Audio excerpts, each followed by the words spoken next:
നമ്മുടെ നമ്മുടെ ശരീരം എന്ന് പറയുന്ന ഒരു വീടാണെന്നും അല്ലെങ്കിൽ ഒരു ആലയമാണെന്നും ആ ആലയത്തിനകത്ത് വസിക്കുന്ന ആത്മാവ്. ബ്രദർ അത് നേരത്തെ പറഞ്ഞപ്പം അത് നല്ലൊരു ചിന്തയായിരുന്നു. ഒന്നുകൂടെ പറയൂ. നമ്മൾ ആരാണ്? ഞാൻ ദേവനാണ്. അതായത് ദൈവത്തിന്റെ മകനാണ്. ദൈവത്തിന്റെ മകൻ ദേവനാണ്.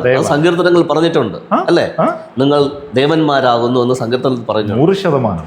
ദൈവം നമ്മളെ കുറിച്ച് ദൈവം എന്ന് തന്നെ പറയാൻ ആഗ്രഹിക്കുന്നു. അതെ അല്ലേ? അതെ. മോശയെ കുറിച്ച് ദൈവം എന്താ പറഞ്ഞത്? പക്ഷേ ബ്രദർ പറഞ്ഞല്ലോ, ഈ കാണുന്ന ഇന്ന് പല ലോകത്തിൽ നടക്കുന്ന ഒരുപാട് ദേവന്മാരെന്ന് വിശേഷിപ്പിക്കുന്നവരല്ല, മറ്റുള്ളവരാണ് അവരെ ദേവന്മാരെന്നാക്കിയിരിക്കുന്നത്. റൈറ്റ്.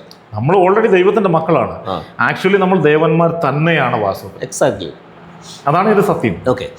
ഞാൻ കഴിഞ്ഞ ദിവസം 1-2 പോസ്റ്റ് ഇട്ടപ്പോഴും 2-3 വീഡിയോസൊക്കെ ചെയ്തപ്പോൾ ഞാൻ ക്രൈസ്റ്റ് ആണെന്ന് പറഞ്ഞതിൽ നമ്മുടെ ക്രിസ്തീയ സമൂഹത്തിന് ഒരുപാട് പ്രശ്നമുണ്ടായി.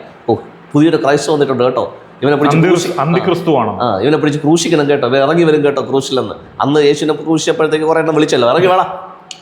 സോ ഇതുപോലെ ഞാൻ ജീസസ് ക്രൈസ്റ്റിനകത്തിരുന്ന അതേ ക്രൈസ്റ്റിൻ്റെ ഭാവത്തിലായിരുന്നു ജീവിക്കുന്നതെന്ന് പറഞ്ഞപ്പോൾ ഇതുപോലെ കുറച്ച് ആൾക്കാർ പറഞ്ഞു. ഇപ്പോൾ ബൈബിളിനകത്ത് ദൈവ മോശയെക്കുറിച്ച് പറഞ്ഞിരിക്കുന്നത് എന്താ? നിന്നെ ഞാൻ ഫറവോയ്ക്ക് ദൈവമാക്കി വെച്ചിരിക്കുന്നു എന്ന്. ഇതൊന്നും ഞാൻ ചോദിക്കുന്നത്, ഈ പറയുന്നവർക്കും പ്രസംഗിക്കുന്നവർക്കൊന്നും ഈ വാക്കുകളൊന്നും കാണാൻ, അല്ല ഇതൊക്കെ പ്രസംഗിക്കാനല്ലേ അവർക്ക് അറിയത്തുള്ളൂ, പ്രായോഗിക ജീവിതത്തിൽ കൊണ്ടുവരാമെന്നുള്ളത് അറിയത്തില്ലല്ലോ. സോ ദൈവത്തിന് ഫറോയുടെ ദൈവമായിട്ട് മോശം വയ്ക്കാൻ ദൈവത്തിന് പ്രശ്നമില്ല, അഹരോൻ്റെ ദൈവമായിട്ട് മോശം വയ്ക്കാനായിട്ട് ദൈവത്തിന് മോശയ്ക്ക് ആ പദവി കൊടുക്കാൻ പ്രശ്നമില്ല. ദൈവത്തിന് പ്രശ്നമില്ല, മനുഷ്യർക്ക് ആ പ്രശ്നം. സത്യം പറഞ്ഞാൽ ഈ ലോകം വല്ലാത്തൊരു വേദന തരുന്ന ലോകം. അത് കംപ്ലീറ്റ് ആയില്ല. അപ്പോൾ ദേവന്മാരെന്ന് നമ്മളെക്കുറിച്ച് സങ്കീർത്തനം പറയുന്നു അല്ലേ?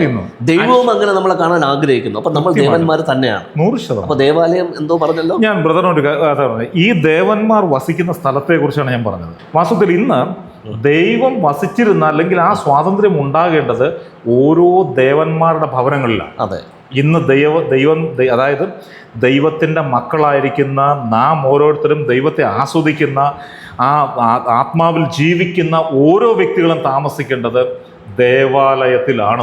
അതായത് അവരവരുടെ ഭവനം തന്നെയാണ് ദേവാലയം. ഓക്കെ. അത് യേശു ക്രിസ്തുവും പറഞ്ഞല്ലോ, നീ പ്രാർത്ഥിക്കുമ്പോൾ അറയ്ക്കകത്ത് കടന്ന് കഥ കടച്ച് അപ്പോൾ മോശയോട് പറഞ്ഞെന്താ? സമാഗമന കൂടാരം. നീ വാ, ഞാനും വരാം. ആ സംഗമിക്കുന്ന സ്ഥലമാണ് സമാഗമന കൂടാരം. അതെവിടെയാ? അതെവിടെയും ആകാം. നീ യാത്ര പോകുമ്പോഴെല്ലാം ഈ സമാഗമന കൂടാരത്തെ എടുത്തോണ്ട് പോകും. അപ്പോൾ ബ്രദർ ഇപ്പോൾ ഇവിടെ ഇരിക്കുക. അപ്പം ബ്രദറിനെ സംബന്ധിച്ചിടത്തോളം സമാഗമന കൂടാരം എന്ന് പറയുന്നത് ഇതാ, നിങ്ങൾ ദൈവം തമ്മിൽ ഇപ്പോൾ ഒരുമിച്ചിരിക്കുക. ഇവിടെ നിങ്ങൾ കുറച്ച് കഴിയുമ്പോൾ പുനലൂരിൽ നിങ്ങളുടെ ഭവനത്തിൽ പോകും. അപ്പോൾ പിന്നെ നിങ്ങളുടെ സമാഗമന കൂടാരം അവിടെയാ. അപ്പം നിങ്ങൾ പോകുന്ന സ്ഥലമാണ് സമാഗമന കൂടാരം. നിങ്ങൾ പോകുന്നിടത്തൊക്കെയും അതുണ്ട്. എവിടെ അവനെ ആഗമിക്കുന്നു അവിടെ സമമായിട്ട് ദൈവം നമ്മളോട്. അതെ, ആ സമാഗമന കൂടാരമാണ് പിന്നെ പെർമനൻ്റ് ആയപ്പോൾ ദേവാലയമായി മാറിയത് അല്ലേ? അപ്പം ഞാൻ ഫാമിലിയായിട്ട് താമസിക്കുന്നു, നിങ്ങൾ ഫാമിലിയായിട്ട് താമസിക്കുന്നു, ആ ഭവനം തന്നെയാണ് ദേവാലയം. അപ്പം അത് നിങ്ങൾ പറഞ്ഞ ആ ചിന്ത എനിക്ക് ഒത്തിരി ഇഷ്ടപ്പെട്ടു. അല്ല, ദേവാലയം ഞാൻ ദൈവത്തിൻ്റെ മക്കൾ വസിക്കുന്ന ആ കുടുംബം വസിക്കുന്ന സ്ഥലമാണ് ദേവാലയം. ഞാനൊരു വീട് വെച്ചാൽ ദൈവാലയം പോലെ വെക്കൂ എന്ന് പറഞ്ഞുകൊണ്ട് കുരിശിൻ മേളിൽ കയറ്റി വെച്ചിട്ടല്ല.